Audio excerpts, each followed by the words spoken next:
Question 31 is let x is 1 2 3 up to 10, p is 1 2 3 4 5, the number of subsets q of x such that p delta q is 3.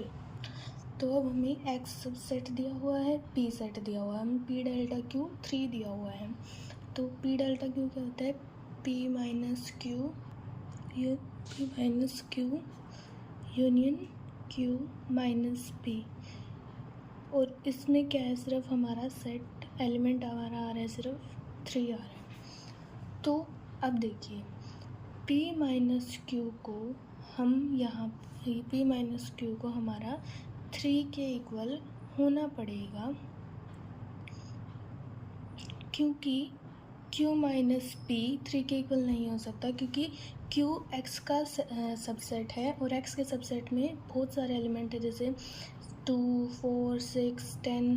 तो हम उसमें से p को हम minus करेंगे तो हमारे पास एलिमेंट सिर्फ 3 नहीं आएगा, बाकी और भी आ जाएंगे, यूनियन करेंगे. तो इसलिए हमारा p माइनस क्यू को हम 3 ले लेंगे. तो p माइनस क्यू को 3 लेंगे तो हम q को क्या रख सकते हैं कि जब p में से p इंटरसेक्शन q माइनस हो तो हमारे पास सिर्फ 3 बचे. तो q को हम ले सकते हैं 1 2 4 5. ठीक है, q को जब हम ये सेट लेंगे और तब ही हमारा p माइनस क्यू 3 होगा. तो एक तो हम यहाँ से ये कंक्लूड कर सकते हैं कि q हमारा हमेशा सबसेट होगा p का. ठीक है, क्योंकि x का सबसेट है ही है. ठीक है, x का सबसेट में आ जाएगा 6 7 8 9 10. तो वो p में नहीं है और q माइनस p करेंगे तो एलिमेंट हमारे पास ज़्यादा आ जाएंगे. 3 से 1 एलिमेंट से ज़्यादा एलिमेंट आ जाएंगे. हमें सिर्फ एक एलिमेंट चाहिए, वो भी चाहिए 3. तो इसलिए q सबसेट हमारा होगा p का और p का सबसेट होगा, और p माइनस q को 3 होने के लिए q को 1 2 4 5 होना पड़ेगा, तभी हमारा p माइनस q 3 आएगा. ठीक है. For each positive integer n, consider the set Pn 1 2 3 up to n. Let q1 is p1, q2 is p2 delta q1, that is 2.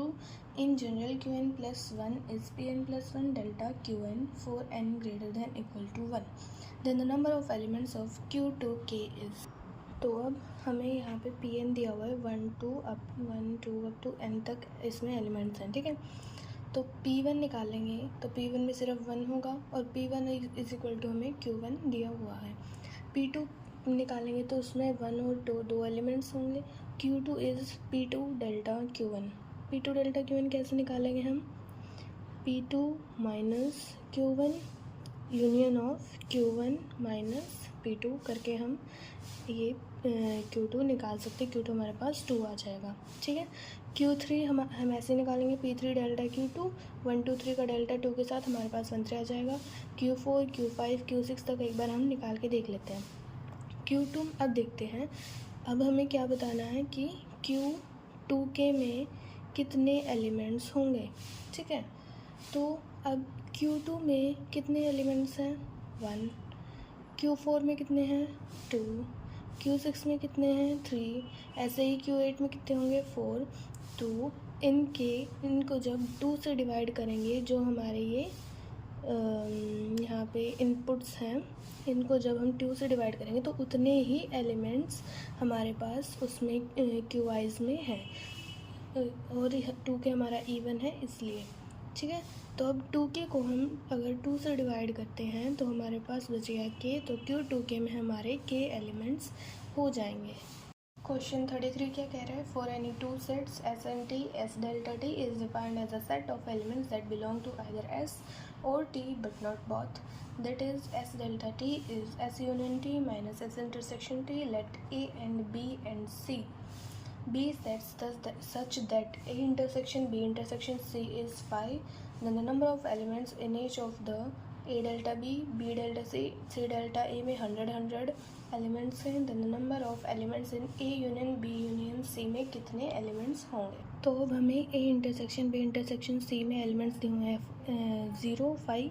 A delta B में 100, B डेल्टा C में 100, C delta A में 100. हमसे A union B union C में number of elements पूछ रहे हैं. तो अब आपको ये प्रॉपर्टी पता होनी चाहिए. Number of elements in A union B is number of elements in A plus number of elements in B plus number of minus number of elements in A intersection B. तो अब हमें question में दिया हुआ है कि ए delta B को हम लिख सकते हैं A union B minus B intersection A. Okay, तो अब नंबर ऑफ़ एलिमेंट्स देख लेते हैं, इसमें कितने हैं। Number of elements in A delta B is 100।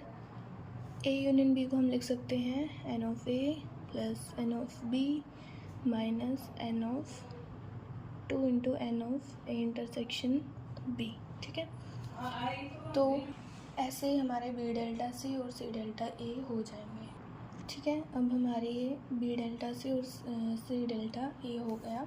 ठीक है, तो अब N of A union B union C, number of elements in A union B union C का फॉर्मूला क्या होता है, number of elements in A plus number of elements in B plus number of elements in C minus number of elements in A intersection B minus number of elements in B intersection C minus number of elements in C intersection A plus number of elements in A intersection B intersection C. तो अब हम इन तीनों को equation 1, 2 और 3 मान लेते हैं। जब इन तीनों इक्वेशन को हम ऐड करेंगे तो हमारे पास आ जाएगा 300 equals to 2 into N A number of elements in A number of elements in B plus number of elements in C minus number of elements in A intersection B minus number of elements in B intersection C minus number of element in A intersection C.